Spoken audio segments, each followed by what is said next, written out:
Good evening. This evening I'd like to talk a little bit about being accountable.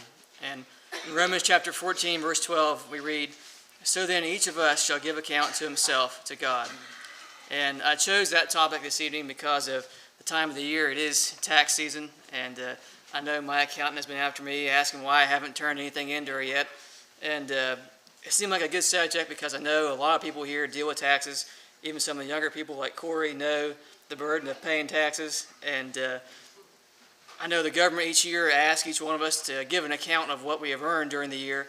And we have to keep up with that and let them know about that. And similar to that thought, God one day is going to have us stand in front of him and give an account of our lives. And so this evening I'd like to look at a few verses, and I'd like to look at a few examples that talk about accountability, and I also like to look at some ways that God is going to hold us accountable in our lives. And to begin with, I'd like to look at Matthew chapter 25, and I'm going to read verses 14 through 30. And if you'd like to follow along again, that's Matthew 25, 14 through 30. And it says, "For the kingdom of heaven is like a man traveling to a far country, who called his own servants and delivered his goods to them. And to one he gave 5 talents, to another 2, and to another 1, to each according to his own ability. And immediately he went on a journey. Then he who had received the 5 talents went and traded with them and made another 5 talents. And likewise he who had received 2 gained 2 more also. But he who had received 1 went and dug in the ground and hid his Lord's money. After a long time the Lord of those servants came and settled accounts with them. So he who had received 5 talents came and brought 5 other talents, saying, Lord, you delivered to me 5 talents. Look, I have gained 5 more talents besides them. His Lord said to him, Well done, good and faithful servant. You were faithful over a few things. I will make you ruler over many things. Enter into the joy of your Lord.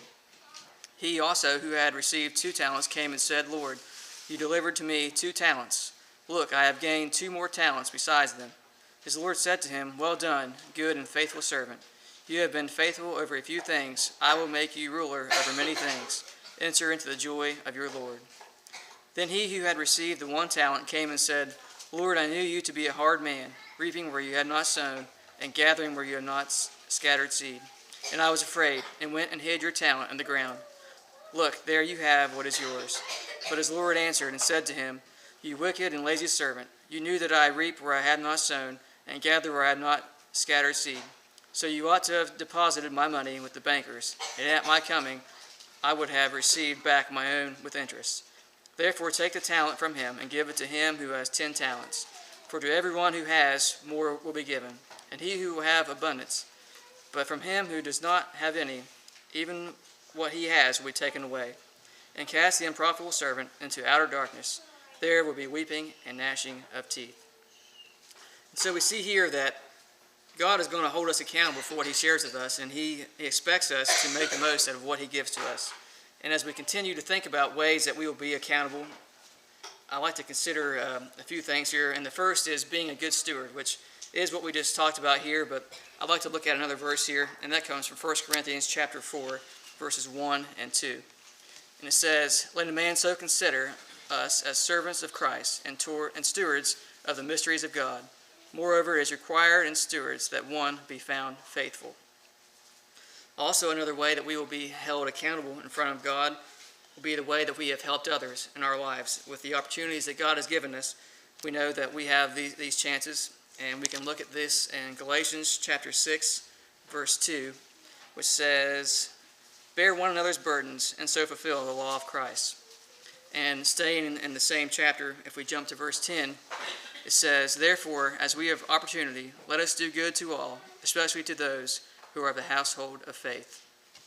And one more verse I have comes from James chapter 4, verse 17, which says, Therefore, to him who knows to do good and does not do it, to him it is sin. Also, another way that God is going to hold us accountable will be our influence that we have on the people around us. And a good example of that is the parable we read in Matthew chapter 5, beginning in verse 13.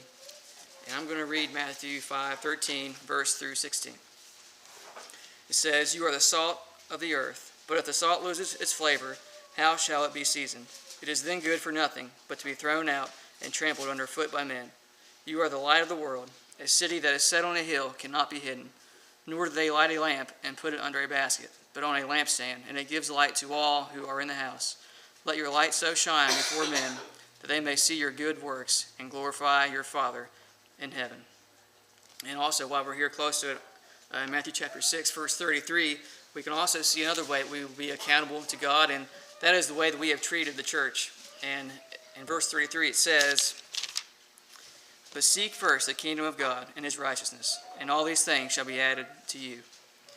And also, if we turn over to Luke chapter 9, I'm going to look at verse 23, and we can see from this verse that we will also be accountable for the way we live our lives each day to God.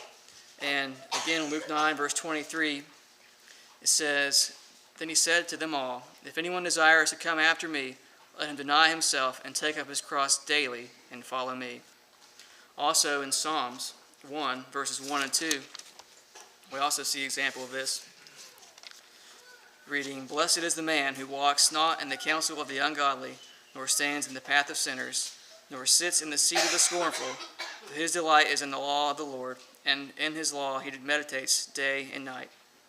And lastly, I'd like to close with Matthew chapter 12, verse 36, which reads, "But I say to you that for every idle word men may speak, they will give account of it in the day of judgment." And so as we think about being accountable, we need to remember each and every day that God expects us to be good stewards of what he has given us, and he expects us to use the opportunities that he gives us and to be a positive influence, and to also put the church first each and every day. Thank you.